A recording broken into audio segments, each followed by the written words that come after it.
The global balance of power is shifting, and the rise of the BRICS bloc is now the defining reality of our era. Once a loose coalition, BRICS, now including Indonesia, commands nearly half the world's population and a growing share of its economic clout.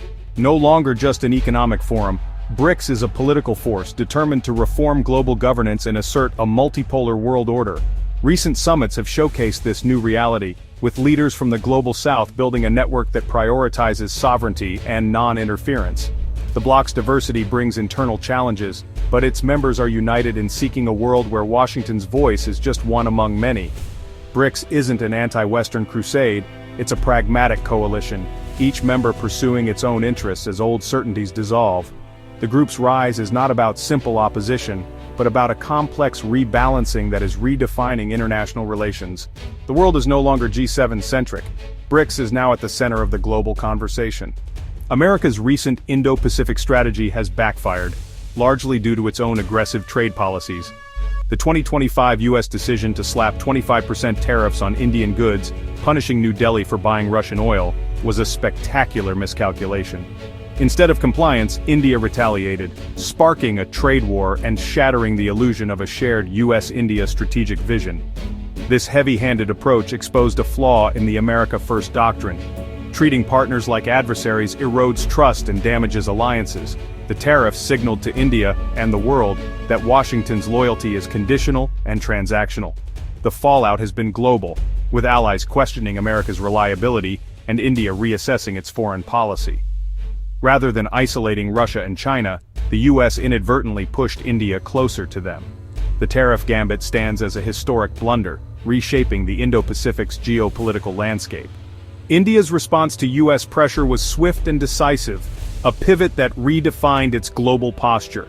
Within days of the tariff announcement, India's top security officials were in Moscow, reaffirming deep ties with Russia.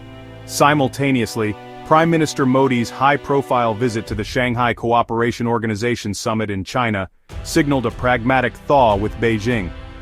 India seized the moment to balance against U.S. overreach, strengthening ties with both Russia and China, while maintaining its strategic autonomy. This dual-track diplomacy is classic hedging. India isn't abandoning the West, but it's diversifying its options. The move has real consequences. India has paused major U.S. defense procurements, signaling that trust in trade and security go hand in hand. At the SCO summit, India's engagement with China and Russia, just weeks after a U.S. fallout, underscored the limits of American influence. India's actions show it will chart its own course, guided by national interests in a multipolar world. The world is watching as India asserts its independence and redefines its alliances. In this new era, India's flexibility is its greatest strength. The Quad, once the linchpin of Indo-Pacific security, has been thrown into crisis by the U.S.-India trade war. Trust, the foundation of any alliance, has been fractured, leaving the Quad looking less like a strategic bloc and more like a fragile partnership. The group's anti-China posture is now complicated by India's renewed engagement with Beijing and Moscow. For Japan and Australia, this is deeply unsettling. Their security strategies hinged on a strong united Quad. With its two biggest members at odds, the group's coherence and credibility are in doubt. The Quad may survive as a forum for softer issues, but its role as a hard security alliance is severely damaged. This episode is a stark lesson. Alliances require consistent leadership and mutual respect, or they quickly unravel.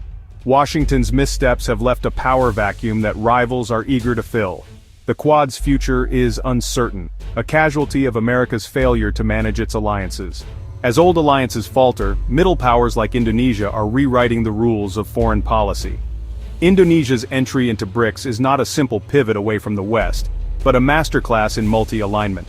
Under President Prabowo, Indonesia is deepening ties with BRICS, pursuing OECD membership, and engaging with the Quad all at once. This is not confusion, but a calculated strategy to maximize options and advance national interests. Indonesia's approach is driven by its ambitious Golden Indonesia 2045 vision, seeking rapid growth through diverse partnerships. By joining BRICS, Indonesia gains new markets and capital. By engaging the West, it accesses technology and investment.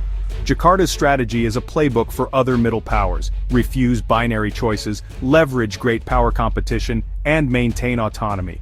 Indonesia is emerging as a bridge between blocs, a friend to all and an ally of none. In a multipolar world, this flexibility is a source of strength and influence. For Australia, the Indo-Pacific's shifting power dynamics are a direct challenge to its traditional security assumptions. The US alliance, once a bedrock, now feels less certain as American influence wanes and the Quad falters.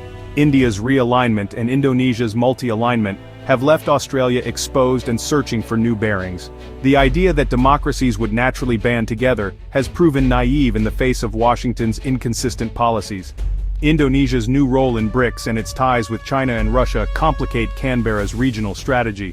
Australia must now engage with neighbors straddling competing blocs, demanding greater diplomatic agility and independence. The post-American era in the region is no longer theoretical. Australia must adapt or risk irrelevance. This means investing in its own defense, diversifying partnerships, and understanding the motivations of its neighbors. The comfortable certainties of the past are gone. Australia must navigate a turbulent, multipolar Indo-Pacific largely on its own. The past year confirms a larger trend. The unipolar moment is over, replaced by a truly multipolar world. US influence, while still significant, is no longer absolute. America's ability to dictate terms has diminished. Ironically, America First policies have accelerated this shift, pushing partners to hedge and build alternative networks. The world is now less deferential to Washington, more distributed in power, and more complex in its alliances. To remain influential, the US must relearn alliance management, leading by persuasion, not coercion. The future will see fluid, issue-based coalitions, not rigid blocs. BRICS and the SCO will grow as platforms for the Global South, shifting the global center of gravity. For US allies like Australia, this demands new partnerships and a deeper understanding of regional dynamics. The post-American world is more complex, but not necessarily more dangerous. Success will go to the agile and adaptable. In this new era, nations must navigate shifting currents with clarity, flexibility, and vision.